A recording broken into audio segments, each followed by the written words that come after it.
to a near standstill, the whole country, due to a government-ordered shutdown caused by protests across the country against their government. This is the biggest in 3 years. Our next guest says the Iran protests are about far more than just the cost of living, which, by the way, is skyrocketing.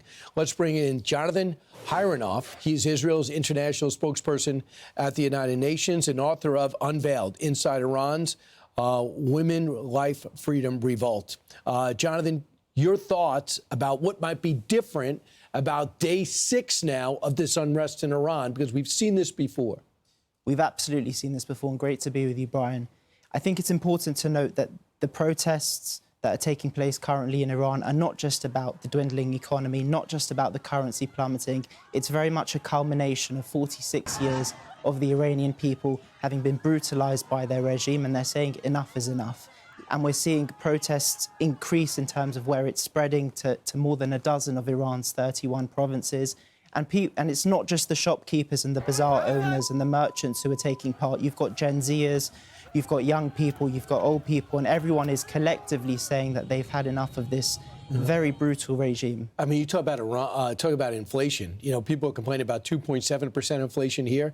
In Iran, it's at 42.2%, $1 compared to 1.4 million rials. That's their currency. So people are saying we can't afford anything. There also is a water shortage. And how do they feel about billions of dollars, between $1 and $2 billion being sent to Hezbollah since the war ended, and about $300 million being sent to Hamas while they're living in these conditions?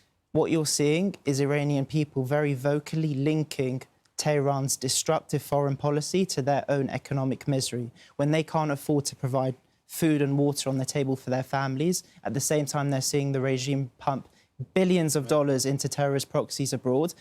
That's going to irritate people, and that's why they're going into the streets. Look, should we get involved in unrest inside countries? It's a dangerous, risky proposition. In 2009, not only did we not get involved, we didn't say a word when President Obama was president. He wanted to do that horrible Iranian deal that fell flat on its face and was being abused, and now it's been unwounded. But listen to what President Trump just put up on Truth Social a few hours ago, saying this: if Iran shoots and violently kills peaceful protesters, which is their custom, the United States of America will come to the rescue. We are locked and loaded, ready to go. Thank you for your attention on this matter. What does this do?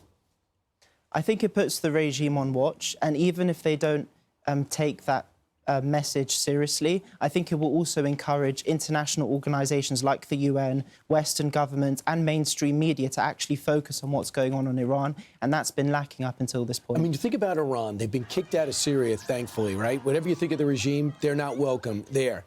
They have a foothold in Iraq. If there could be something done there to free Iraq to have their own elections without the stranglehold that Iran's militias have, this could be a ripple effect throughout the region.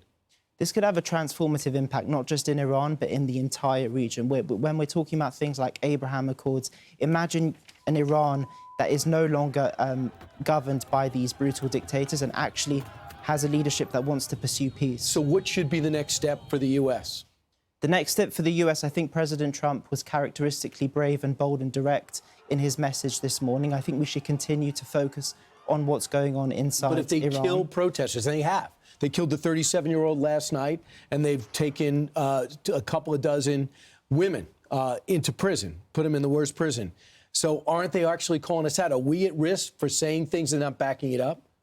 Well, I think what should happen, if we're just looking at New York and the United States, I think the United Nations should step up, and the United States has definitely done a tremendous amount. Israel is very supportive of the people of Iran, and we should be using these diplomatic tools and other measures when they don't work. But we should first look at places like the United Nations that have been very silent about what's going on in Iran. The Secretary General hasn't said anything. There's been no urgent Security Council session convened on this serious matter. The only urgent Security Council session convened this past week was about Israel's recognition of Somaliland. That's all they seem to care about. If it doesn't concern Israel, the United Nations doesn't seem to be concerned. And that's the risk. If we go in there, then we become the problem. The problem is the people are rising up against the government. The risk is if we're too aggressive, then they say the U.S. and Israel are behind this, and that becomes a distraction, right?